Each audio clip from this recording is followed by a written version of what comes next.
Oke, kita ketemu lagi sekarang di saat ini saya akan ngebahas tentang logistik saat krisis 2027 nanti kawan-kawan. Tapi sebelumnya jangan lupa untuk subscribe ya dan bagikan konten ini kepada teman-teman yang lain. Oke, kita bahas sekarang ya.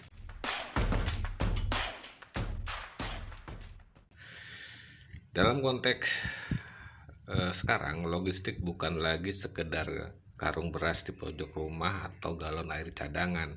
Kita hidup di era di mana listrik, internet, saldo, rekening, bahkan akses keris semuanya bagian dari rantai pertahanan hidup modern. Kalau dulu orang bertanya, ada stok makanan berapa bulan? Sekarang pertanyaannya berkembang jadi cash flow aman tidak? Ada dana darurat, penghasilan bisa tetap jalan kalau ekonomi melambat. Kalau PHK naik, usaha sepi atau rupiah tertekan, masih bisa bernapas finansial nggak? Nah, di zaman modern, uang tunai itu seperti oksigen logistik. Tanpa cash, tagihan macet, cicilan menekan, keputusan jadi panik, peluang bagus malah tidak bisa diambil. Dan menariknya, banyak orang baru sadar pentingnya cash setelah situasi mulai sempit. Padahal saat kondisi masih normal, justru waktu terbaik membangun logistik hidup. Logistik modern itu ada 4. 1. Logistik pangan. Ini dasar, minimal, stok makanan seperlunya, air bersih, kebutuhan harian. Bukan paranoid, bunker bawah tanah, tapi antisipasi kalau distribusi terganggu atau harga melonjak. Logistik energi, sekarang hidup sangat tergantung listrik dan internet. Saat ekonomi sulit, BBM naik, tarif naik, transport naik atau mahal, makanya efisiensi jadi senjata. Kendaraan seperlunya, kurangi konsumsi impulsif, rumah lebih hemat energi. Kadang yang membuat orang tumbang bukan krisis besar, tapi kebocoran kecil tiap hari seperti ember retak pelan-pelan. Logistik cash, ini yang sering diremehkan. Dana darurat bukan simbol pesimis, justru simbol bahwa seseorang paham dunia bisa berubah cepat. Idealnya punya cash cadangan. Jangan semua uang dikunci, jangan seluruh aset di saat sesuatu yang sulit dicairkan. Karena saat krisis, likuiditas sering lebih berharga daripada gengsi aset. Mobil mewah tidak otomatis bisa bayar kebutuhan bulanan.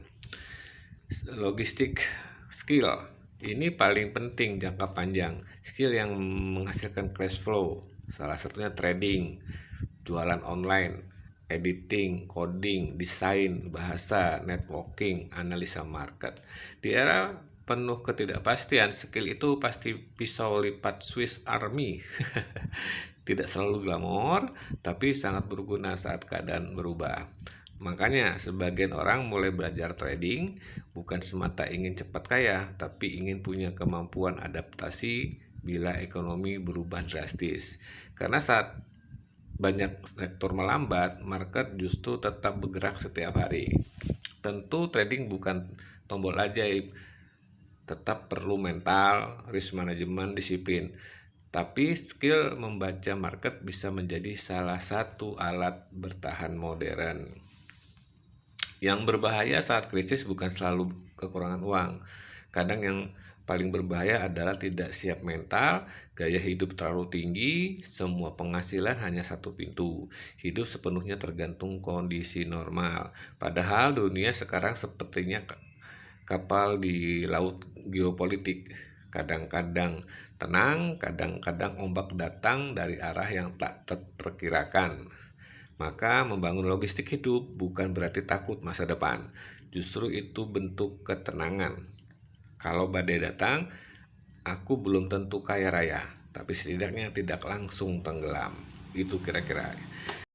Dulu, trading sering dianggap sekedar aktivitas spekulasi. Sekarang mulai banyak orang melihat sisi lainnya. Trading adalah skill adaptasi terhadap perubahan ekonomi. Saat perusahaan mengurangi pegawai, bisnis melambat, daya beli turun, market tetap bergerak setiap hari. Itulah kenapa banyak orang mulai belajar forex, emas, indeks, kripto, manajemen risiko, membaca sentimen market global. Bukan semata mengejar cuan instan, tetapi membangun kemampuan bertahan di era yang berubah cepat. Karena saat krisis datang, kadang yang paling mahal bukan aset, melainkan kemampuan menghasilkan cash flow dari mana saja. Tapi trading tanpa arah bisa berbahaya. Market saat krisis bisa seperti laut malam. Peluang besar ada, tapi ombaknya juga ganas. Itulah sebabnya belajar sendiri tanpa sistem sering membuat orang overtrade, emosional, mudah percaya flexing, akhirnya habis modal sebelum skill terbentuk. Maka wadah pelatihan dan komunitas mulai menjadi penting. Di sini peran wadah seperti Lilo Kelas dalam situasi dunia yang makin tidak pasti, wadah edukasi seperti Lilo Kelas mulai relevan untuk dimanfaatkan secara serius. Bukan sekedar tempat belajar entry buy dan sell, tapi tempat untuk membangun mindset bertahan, memahami risk management, melatih disiplin, memahami psikologi market, dan belajar menghadapi volatilitas tanpa panik. Karena trader yang bertahan lama biasanya bukan yang paling agresif, melainkan yang paling terlatih mengelola risiko. Lilo Kelas bisa menjadi semacam tempat latihan menghadapi badai. Sebab saat ekonomi global mulai berguncang, orang yang sudah punya skill biasanya lebih tenang daripada yang baru panik mencari jalan keluar. Dan yang menarik, persiapan terbaik sering dibangun sejauh sebelum krisis benar-benar terasa. Karena ketika badai sudah datang, harga pelampung biasanya ikut naik. Oke, jangan lupa untuk kontak di bawah ini bila Anda berminat bergabung. Thank you.